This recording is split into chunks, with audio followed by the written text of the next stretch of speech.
ఓం నమో వెంకటేశాయ గోవింద గోవింద. ఇది నేను పుట్టినప్పటి నుంచి పెంచాను. దీనికి ఇప్పుడు 11 ఏళ్ళు. స్వామివారి సన్నిధిలో వదిలేస్తున్నాను. ఇది ఎంతో పుణ్యం చేస్తుంది. స్వర్ణగిరి వెంకటేశ్వర స్వామి దగ్గర వదిలేస్తున్నాను.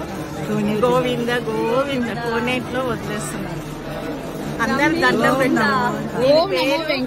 బ్రహ్మి గోవింద. దీని పేరేంటంటే బ్రహ్మి గోవింద.